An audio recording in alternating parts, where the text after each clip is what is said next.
Shalom, Yashalom, and stuff. Zos by giving all praise to Yahweh Hashem, Yahweh Shai, Hashem, Kadash. Right, double honors to Apostle GMS, and honors to you brothers doing the work in truth, war, sincerity. I was meditating on the Vietnam War, and how when we went to war in ancient Israel, we would have gone into heathen lands, right, and then we wouldn't have taken our women with us, right. It's not lawful for a woman to be going to war with men, right. But in our law, that is not in Esau's law. Esau will let anyone in his army. However, right, we would have gone to war with these other nations, heathen nations, and would have no women, but would have still wanted to have sex after the war was won. But so who would we be having sex with?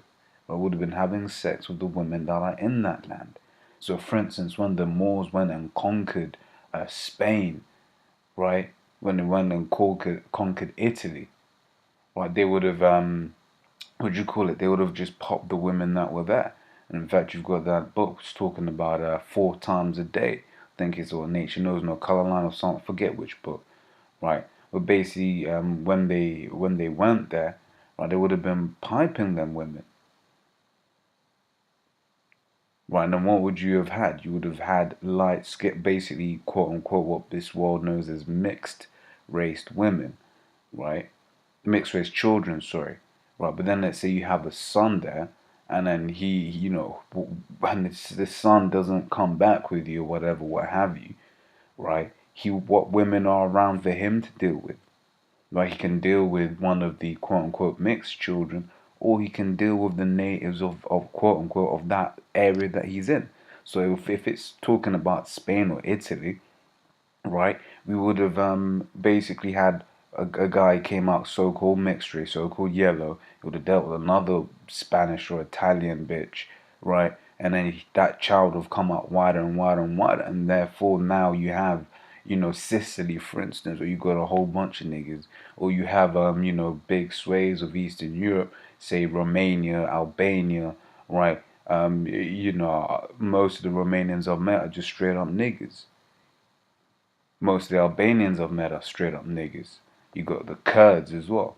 A lot of the ones I've met are just straight up niggas, right? So it's talking about the confusion of face, right? And the Vietnam War is a modern example of such a thing, right? So we got a U.S. soldier searching for his Vietnamese son, right? This is from the BBC.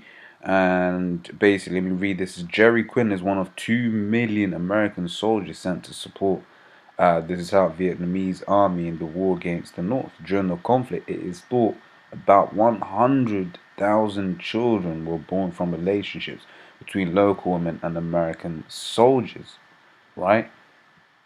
So they say 100,000, but in this article here from the Smithsonian, right, basically says that you can't really know because, for one, having children out of wedlock, right, was very frowned upon. So they basically didn't allow such a thing to happen. Basically, didn't allow, but they didn't record the births, right. So there's probably a lot more. Right? And even in here, they basically talk about because it's a long article. It's a good read though. But it talks about how when there was basically when at the end of the conflict, you had people coming from the north into the south, and the women in the south basically burnt the papers, right? Let me find it. It says mothers of Amerasian children destroyed or hid photographs, letters, and official papers that offered evidence of their American connection. My mother burned everything, right? So basically confirming the point that this number 100,000 here, that's probably an understatement, a gross understatement at that, right? So, and why is this? Why did this happen? Because you had a whole load of men who were sent out to war, and they had sex with the women that were there, right? And you look up the word Amerasian as well. It's used in reference for 3 wars, if I'm not mistaken. So you had I can't remember off the top of my head, but you can look it up, right? It says let me read it into this a bit. They grew up. Let me start from children of the Vietnam War born overseas to Vietnamese mothers and U.S. servicemen, right? Yeah, let me look for a point that I wanted to make as well. Right, it says mention Amerasians and people roll their eyes and recite an old saying in Vietnam: children without a father like a home without a roof. Right? So you need a father in the house, man. But yeah, when you read through this article, you can see that the disdain and the hatred that the locals, the full Vietnamese, the ones who are quote unquote, proper Vietnamese or proper Americans, they didn't like the Amerasians, right? They didn't like them because your father, was an American or whatever, what have you. They didn't, they basically didn't fit into society when they were brought over to America. A lot of them just remained poor, or whatever, and basically they were just bullied all their, all their lives, right? Whether in the U.S. or in what do you call this place, in Vietnam, right? But let me get into scripture now. So Deuteronomy 21:10 says, when thou goest forth to war against thine enemies, and the Lord thy power hath delivered them into thine hands, and thou hast taken them captive, and seized among the captives a beautiful woman, and hast a desire unto her, that thou wouldest have her to thy wife, then thou shalt bring her home to thine house, and she shall shave her head and pare her nails. Right, so our Lord's basically saying, look, man, if you go to war and you see a chick you like, you want to take her, alright, cool, bam. Take her with you, right? Shave her head off, pare her nails, right? And says, and she shall put the raiment of her captivity from off, and shall remain in thine house, and bewail her father and her mother a full month.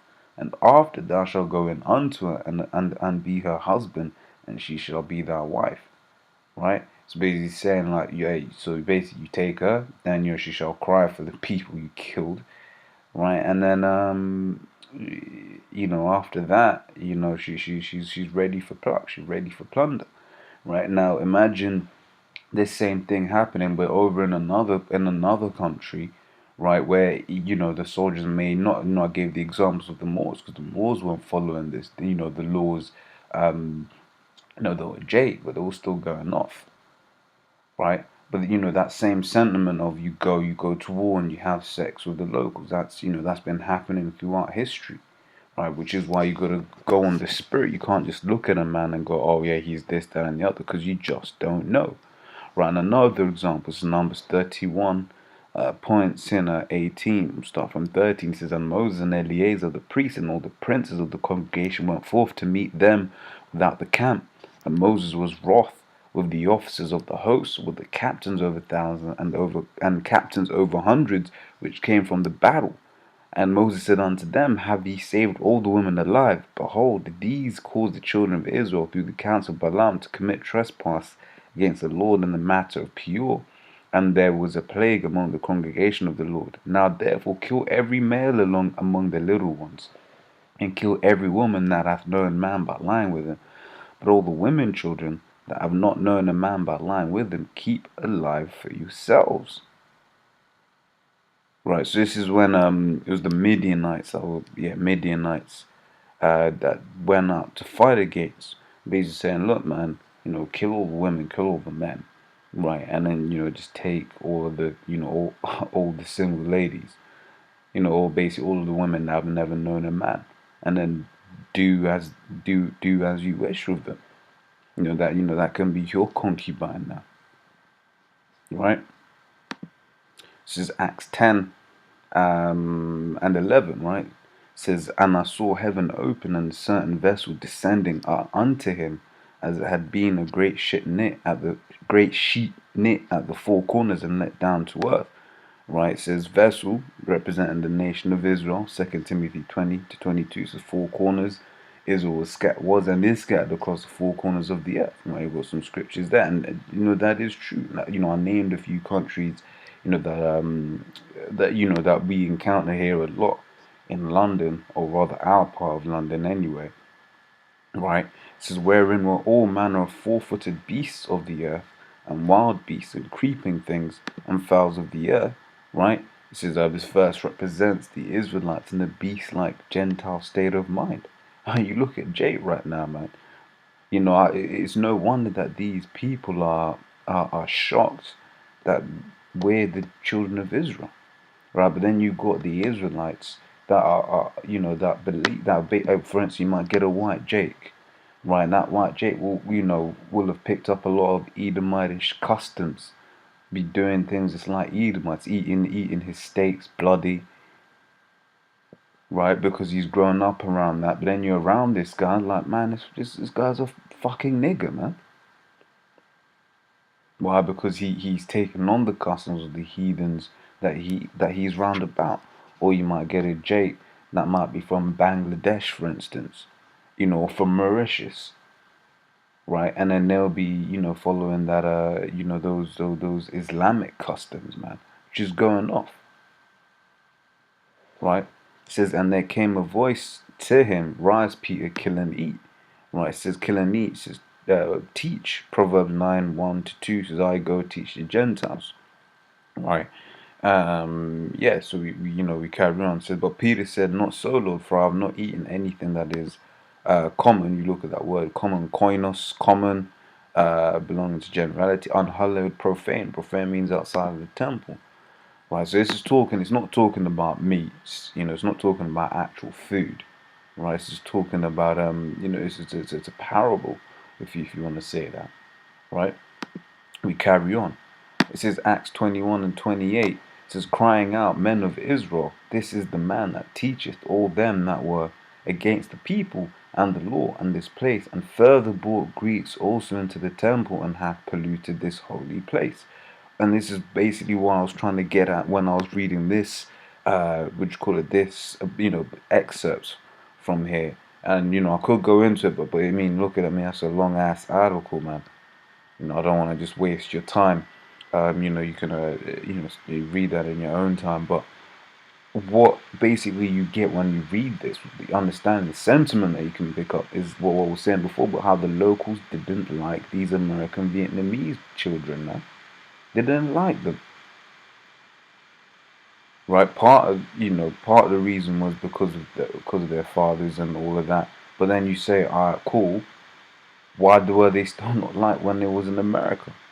Nobody liked these people. Why? Because they were in essence, you know, to put it, you know, there was in essence Gentiles to these people. It was like, you ain't from among us. You ain't one of us. Right, so imagine that same thing happening, but in the other direction. Right, is it but sorry, in terms of Israel, right, you would have had Israelite men, right, go to war in another place, or whatever, what have you, or were in captivity in another place, because Israel was in captivity under all nations, right? Imagine they was in captivity under some nations, had sex with some women, then 2, 3 generations down the line, you know, their children look like those women, and then now they're coming back trying to go into the temple, right? But they, you know, the guys then weren't being spiritual, right? They weren't looking and saying, oh, but they're Jakes anyway. They were just casting them off straight away. So you ain't one of us. Get the fuck out of here, man. You know, you ain't one of our people. Right, just like how these children here, they're like, you ain't one of our people, fuck off. Right? This is Deuteronomy 4:27 says, the Lord shall scatter you among the nations, and ye shall be left few in number among the heathen, whither Yahweh shall lead you. Right, so Israel was scattered among all the nations. You know, I mentioned some places. You could, you know, I've met a couple Jakes from Mauritius. I've met, you know, Jakes from Bangladesh, Jakes from Turkey, Jakes from quote unquote Kurdistan. I mean, that's not even really a nation. You know, I've met you know, said I've met Jakes from literally all over the world. I saw one of my what do you call it, geezer I used to know as a Lithuanian Jake, man. Niggas cold at basketball, man. Man, he used to cross me up, man. And the thing is now he's playing what do you call it? He's playing for for a proper team and that, man. I don't know too much about basketball. I mean, it's not NBA or anything, but he's still, rocking it. And you see pictures of them. He's always around Jakes, all around niggas. Met Moroccan Jakes, right? It says Deuteronomy 28:64 says, "And the Lord shall scatter thee among all people." Right, because at the end of the day, it was part of the curses. As apostles bring out, man, looking like a heathen. That's really a curse, man. That's really a curse, and especially if you look like the so-called white man, that's the biggest curse. When you read Numbers 12 and 10, talks about how, you let her not look as one dead, right? So from the one end of the earth even unto the other, and there shalt thou shalt serve other gods, which is what we've done. Like I said, those, the Moors, for instance, they were worshipping, um, they're also Muslims, and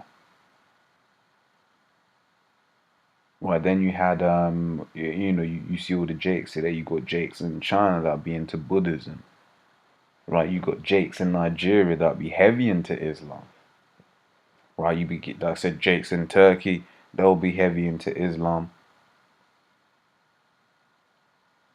right? It says Isaiah 11:11. It says, "And it shall come to pass in that day that the Lord shall set his hand again for the second time to recover the remnant of his people which shall be left from Assyria and from Egypt and from Pathros and from Cush and from Elam and from Shinar and from Hamath and from the islands of the sea." Right? Salakia. Right? Basically saying, look, Israel's scattered all over the world, and this is where they're at. They're in all of these places. Right? Ezekiel 36:24 says, "For I'll take you among the heathen and gather you out of all countries and will bring you into your own land. And then I will sprinkle clean water from you and shall clean you from all your filthiness, from all your idols will I cleanse you." Right? So basically, all of the wicked, abominations, all the wickedness that we've done as heathens, will all be cleaned. Right? And the Lord will basically take us and make us back into who we're supposed to be. Right? In that time, basically, and then this is the new covenant. It says, "And a new heart also will I give you, and a new spirit will I put in you, and I will take away the stony heart out of your flesh and give you a heart of flesh." Basically, meaning we'll never sin ever again. Right? But it says the glory, and the hope, especially for you, Israelite foreigners in that. Right? It says 1 Corinthians 15:52 says, "In a moment, in the twinkling of an eye, at the last trump, for the trumpet shall sound, and the dead shall be raised incorruptible, and we shall be changed." Right? So basically, we'll get new bodies, man, new spiritual bodies, and new brothers that look like heathens, and all Israelites that look like heathens. Right? They'll, take, shed off that heathen-looking skin, man, and they'll look like the Israelite that they're supposed to be, that they are. Right? So that Lord's all you've been edified, and like I said, it was just something because this is an example here of what happens when men go to war, right? Men go to war, and then they have me. Look at that! Look at that! Look at that! That's a little Tiger Woods in the making, man. Right? So that Lord's all you've been edified. And yeah, I'm gonna say shalom.